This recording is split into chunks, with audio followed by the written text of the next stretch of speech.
Assalamualaikum warahmatullahi wabarakatuh.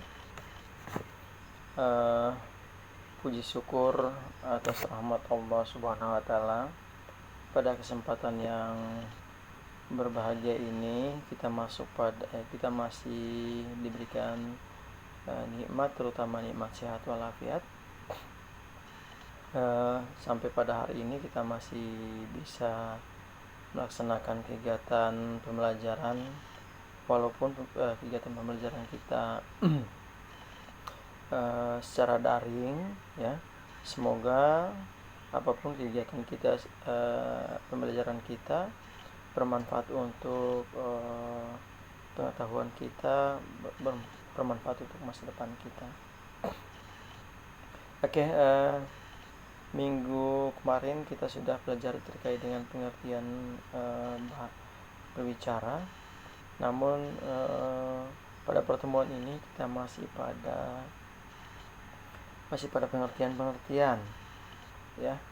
Jadi sekarang kita coba masuk pada keterampilan berbicara. Itu ada 4 kategori: keterampilan fonetik, keterampilan semantik, keterampilan vokal, keterampilan sosial.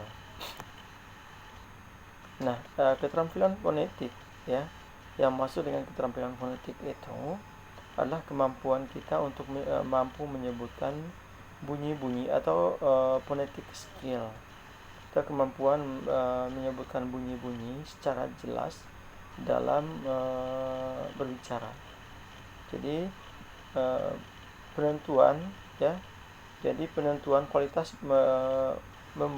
menyebutkan bunyi-bunyi itu sangat penting dalam berbicara. Karena memang setiap huruf dalam penyebutan kata, ya, sampai pada kalimat itu sangat menentukan. Karena memang nanti ada penilaian secara langsung oleh pendengar itu sendiri. Jika pada saat berbicara penyebutan bunyi itu kurang tepat, akhirnya menimbulkan dua hal. Pertama, multitafsir. Kemudian yang kedua itu mengalami kejenuhan yang sangat luar biasa. Jadi kita sebagai calon guru dalam mengajar, proses pembelajaran di kelas, dalam menyampaikan sesuatu itu harus jelas bunyinya.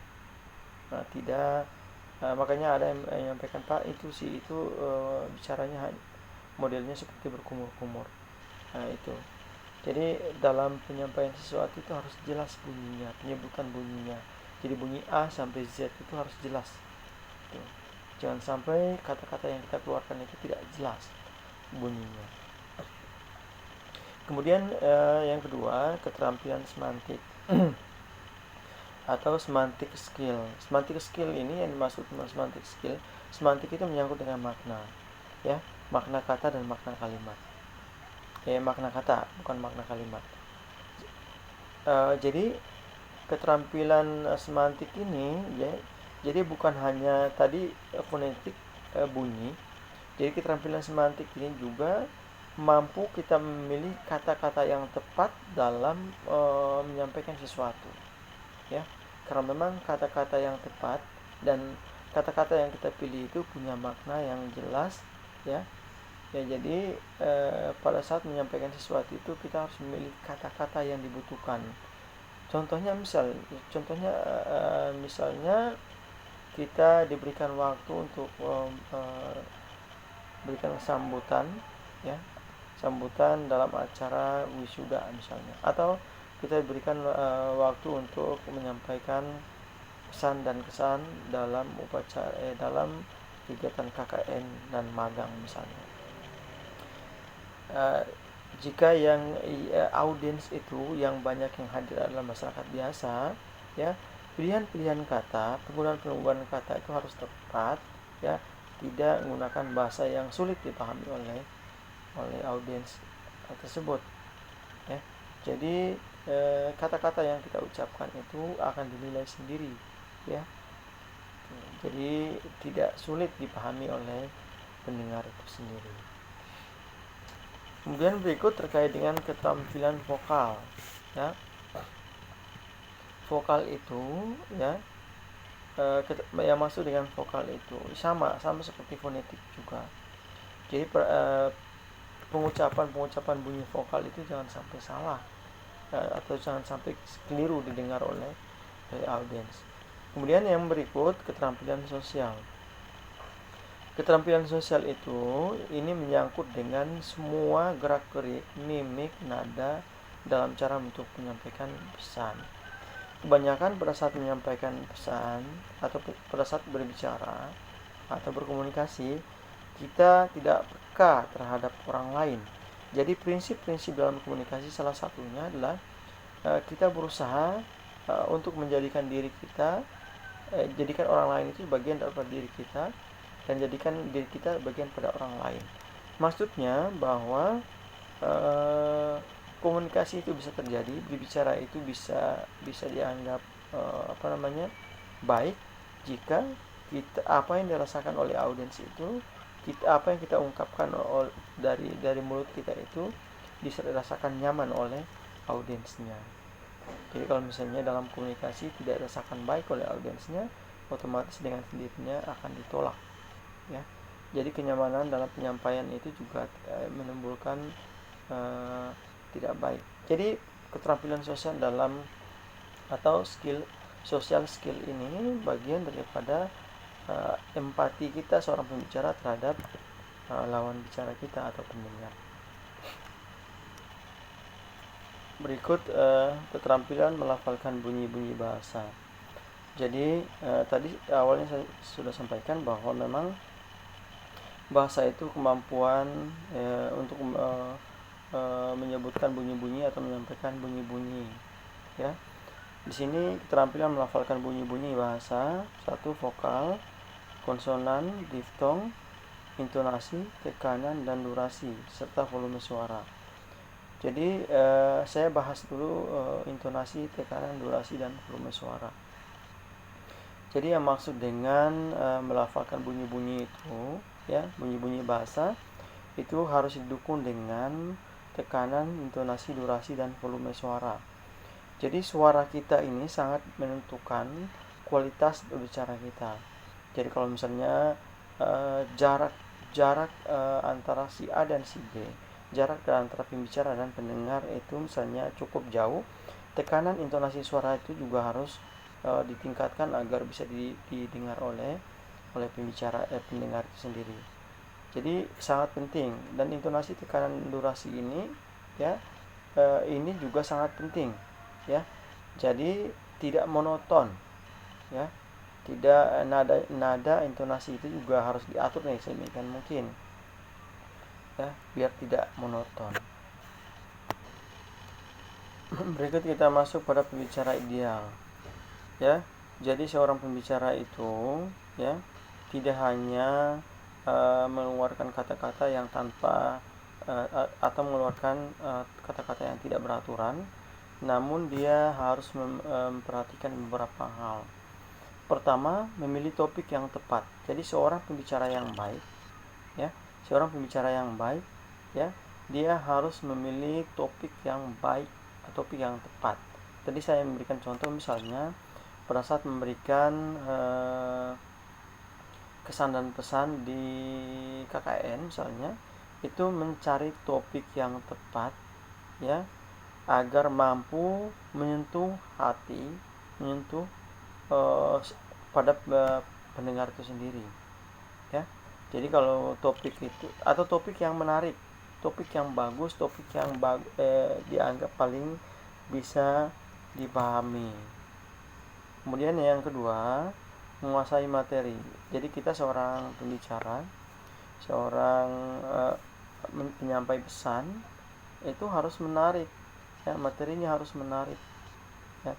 Misalnya saya diberikan tugas sebagai untuk berpidato, ya, saya paling tidak harus menyiapkan semuanya, ya, terutama materi yang baik, ya, materi yang menarik untuk didengar oleh pendengar itu sendiri. Kemudian yang ketiga, memahami latar belakang pendengar. Tadi saya sampaikan bahwa seorang pembicara harus tahu siapa yang mendengar, ya, apa yang dia sampaikan. Jadi kalau misalnya kita tanpa memperhatikan siapa pendengarnya, dengan sendirinya atau secara otomatis ya apa yang kita sampaikan sekalipun itu menarik tapi tidak akan tersampaikan ya pesannya. Kemudian berikut mengetahui situasi ya. Dalam mengetahui situasi itu sangat penting. Dalam situasi yang mana tekanan nada suara ya dan mimik kita ikut sertakan. Jadi misalnya dalam menyampaikan sesuatu, situasinya tidak nyaman, situasinya baik, situasinya santai, situasinya serius, itu mimik dan nada suara intonasi kita juga diikuti dengan situasi yang ada. Ya, jangan situasinya lagi panas terus kita menyampaikan dengan emosional. Ya, itu juga kurang tepat. Ya, jadi situasi yang santai juga kita ikut dengan situasi yang ada. Situasi yang emosional juga kita ikut dengan situasi yang emosional tanpa menimbulkan hal-hal yang tidak baik. Kemudian yang berikut, tujuannya harus jelas.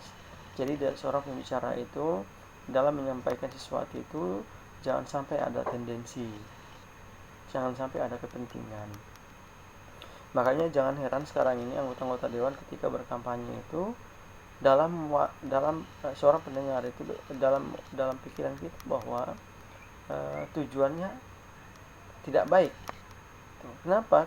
Karena memang sering terjadi janji-janji yang tidak ditepati.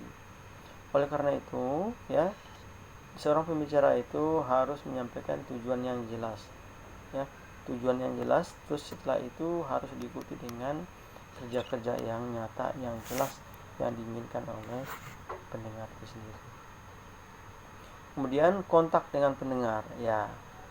Maksud dengan kontak dengan pendengar itu ya, kita berkeinginan bahwa apa yang kita sampaikan itu mereka pahami betul dan mereka serius mendengar apa yang kita sampaikan dan itu menyangkut dengan materinya.